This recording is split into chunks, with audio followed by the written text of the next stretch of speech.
Gracias por acompañarnos de vuelta y ya están con nosotros los dos invitados con quienes vamos a conversar sobre esa seguidilla de entrevistas que hemos visto a través del programa Conclusiones con Fernando del Rincón en CNN. Irma Alicia Velázquez Nimatug y Haroldo Chetemul nos acompañan como comunicólogos, como analistas, para extraer lo más importante, lo más llamativo, lo más interesante, a lo mejor los silencios que han habido a lo largo de esta semana con tres entrevistas fundamentales. La primera la abre Manuel Valdizón, quien dice que siga la CICIG, pero sin el comisionado Iván Velázquez. La segunda, Martín Rodríguez, director de Nómada, periodista, quien llega y coloca los puntos sobre las is y señala cuáles son las falsedades que Manuel Valdizón ha dicho de cara a esta cadena que tiene una cobertura latinoamericana. Hace una hora vimos al comisionado Iván Velázquez hablar con el mismo periodista y él respondía a cada una de las aseveraciones que hizo Manuel Valdizón. Y sin más introducción, ¿cuáles son las primeras impresiones que ustedes han tenido ya de las tres entrevistas en un mismo paquete? Irma Alicia. Bueno, muchas gracias por la invitación. Realmente creo que es una oportunidad para poder decir que este tipo de análisis debió haberse realizado desde el principio. Se ha dejado caminar y se ha dejado hablar demasiado al señor Valdizón y hoy podemos acumular una serie de hechos y de acontecimientos en su vida académica, en su vida política y en su vida pública, la cual nos muestra una serie de variables en donde hay permanentemente mentiras, uso de la información a su beneficio, y hay una serie de acciones también que podríamos decir que si esto se hubiera parado desde el principio no tendríamos a una persona tan peligrosa en este momento en la posición en la que está. Ahora, pero Marisa, cuando revisamos, justamente unas cosas que más se queja Manuel Valdizón es que se le ha sobreinvestigado, se le ha sobreevaluado, que cada palabra que dice, cada acción que hace, estamos muchos de los medios encima de él. Es la razón por la que no va a entrevistas. De hecho, se tiene que hacer este análisis ahora con una entrevista en el extranjero porque no viene a la mayoría de los medios, va a un par de medios a dar algunas entrevistas. Entonces, es también esa decisión de él de enconcharse, de aislarse del resto de la opinión pública, Alicia. Yo creo que esta es una estrategia que él usa. Claro. Es una estrategia de él y del equipo que está con él, ¿no? Pero realmente no es lo que él quiere en sí, obviamente. Él habla en los espacios públicos en donde a él le conviene y dice lo que él quiere, por supuesto. Y si analizamos esos discursos públicos, podemos encontrar un populismo pobre, un debate político que realmente no es del nivel de alguien que aspira a la presidencia del país. Ahora, eso no es solamente en él, ¿verdad? Eso está generalizado en todos los candidatos y candidatas, pero es mucho más visible en él. Y podemos ver también la utilización de cifras, de datos, de hechos, de acontecimientos. Pero quisiera referirme a algo que es muy importante. Okay. Cuando alguien se profesionaliza al más alto nivel, como lo es hacer el camino para un doctorado, sabe perfectamente que no puede plagiar, que no puede mentir, que está en duda y que está en peligro su formación y su capacidad académica, y sobre todo alguien que llega a obtener un doctorado sabe que su trabajo tiene que tener un impacto positivo, un impacto en la comunidad y en su país. Vamos a preguntarle rápidamente a Haroldo esos tres mensajes, esas tres entrevistas como periodista con una larga trayectoria en salas de redacción y en medios de comunicación en Guatemala. ¿Cómo interpretas la primera, la segunda y la tercera entrevista? Bueno, lo que sucede es que en el caso del señor Valdizón, no me gustaría utilizar el término doctor porque tengo dudas acerca de su grado académico. Él maneja un doble discurso. Indudablemente lo que vimos en CNN fue el doble discurso de Valdizón, la víctima, ¿verdad?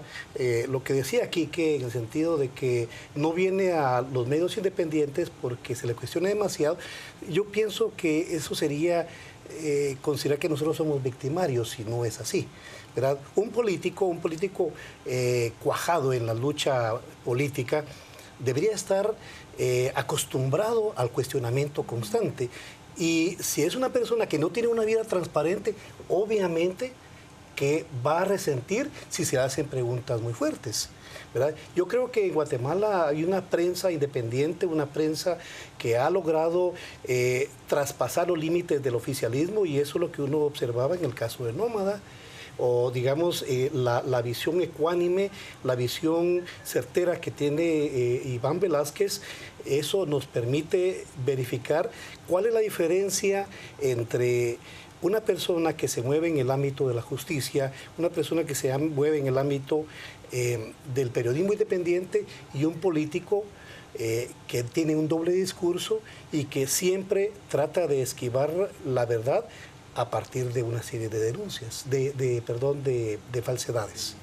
Ahora, parte de la lógica también de todo esto es que si su voto duro es un voto rural, un voto que no tiene acceso a las redes sociales, un voto que no tiene acceso a CNN, y cuando en todo caso hay programas como el de hoy, pues quitan el cable en lugares donde podría estar el acceso a CNN, tiene una facilidad para poder controlar y manejar la información que llega a ese voto duro. Es una estrategia de comunicación, es una estrategia de campaña, como lo decían ambos, pero entonces el problema es que funciona. Digo, el problema para el resto de la población. El problema es que funciona la estrategia porque logra mantener un voto duro con la información que él quiere que le llegue en Malicia. Claro, pero es que eso ha ocurrido en los procesos electorales en este país. Con cualquier candidato. O sea, con cualquier candidato. ¿Qué podemos esperar en un país pobre, en donde el interior supera el 60% del analfabetismo? ¿Qué podemos esperar en el interior, donde la pobreza está casi al 68%? O sea, estamos hablando de poblaciones realmente necesitadas de cualquier tipo de prebenda que se le ofrece, ¿verdad? Y hay algo que se habla cada 4 años, las alegres elecciones, ¿verdad? Y eso lo vemos repetitivamente. Creo que ahora, con este proceso que estamos viviendo a nivel nacional, estamos viendo que la gente ya no quiere eso. Y quiero decir algo más. También hay caudillos en el interior del país, también hay familias indígenas de clase media, también hay de los otros pueblos que están dispuestos a apoyar porque reciben beneficios de esto. Y esto hay que decirlo, no es solo la gente pobre, no es solo la gente que no tiene que comer el día de hoy, es también sectores medios que se han beneficiado de este tipo de políticos y de privilegios, son los que los apoyan, les sostienen las campañas en el interior, financian toda esta serie de prebendas y de regalos, y ahí tenemos un problema y eso hay que desestructurarlo. Lo que hemos visto a lo largo de la semana podría ser la respuesta política a un tema legal. ¿Qué lectura se le da a Haroldo, por ejemplo, a que Manuel Valdizón llegue hacia la OEA a quejarse de esta manera de una comisión internacional?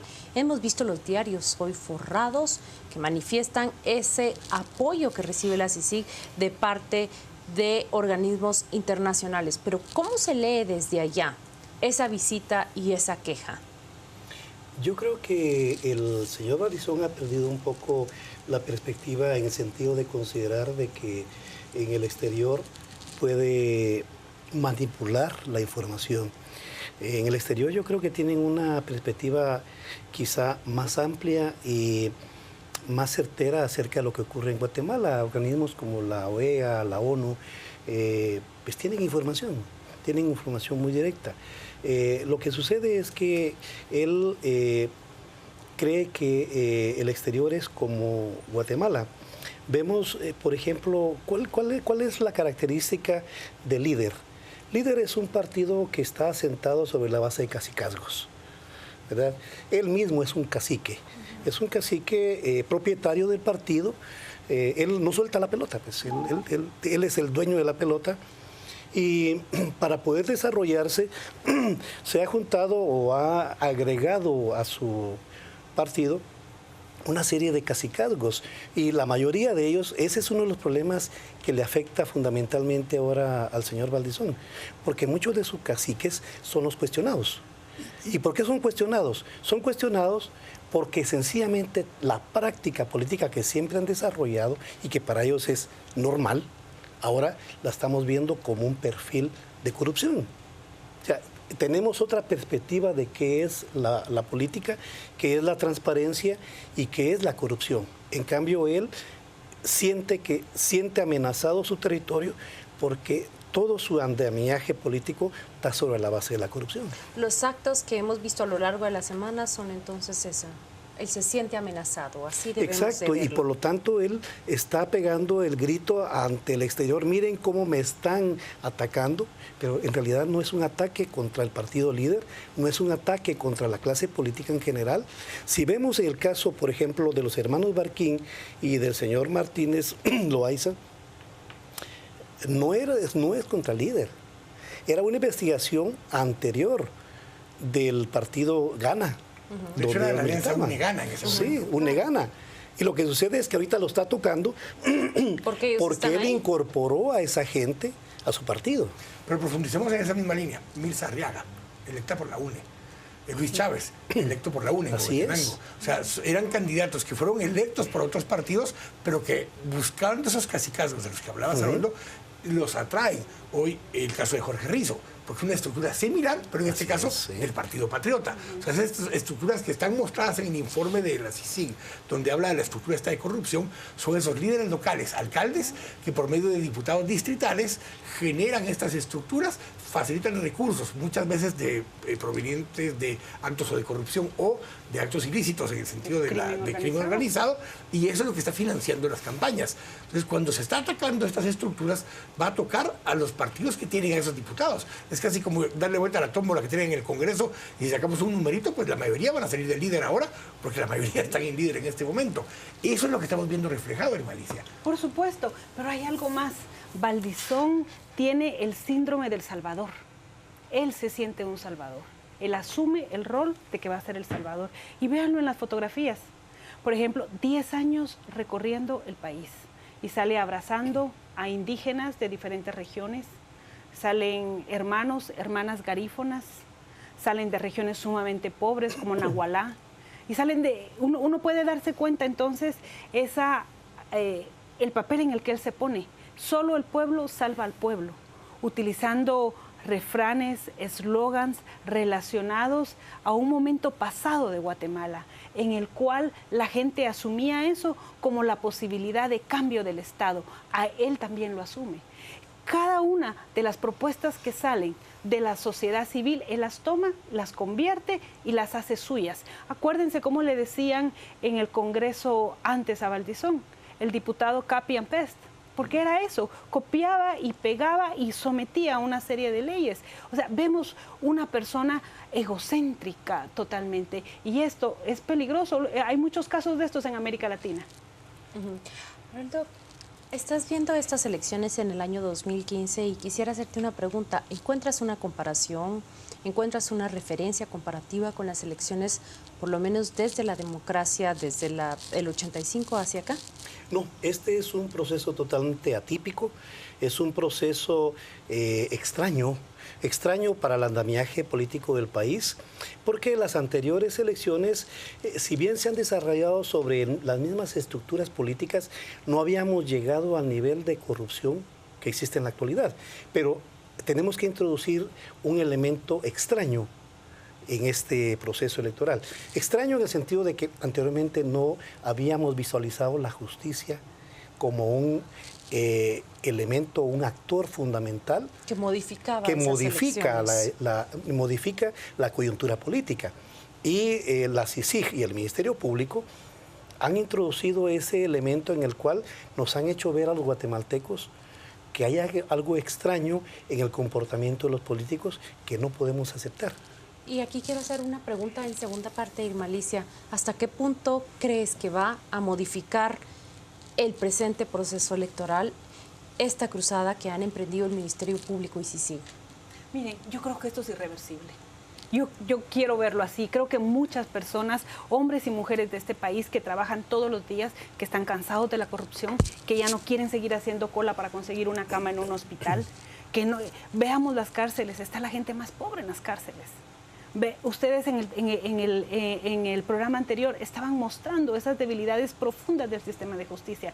Esto es irreversible. Creo que hemos llegado a un nivel de conciencia que no es una conciencia comprada, sino es una conciencia que se ha ido construyendo y desarrollando.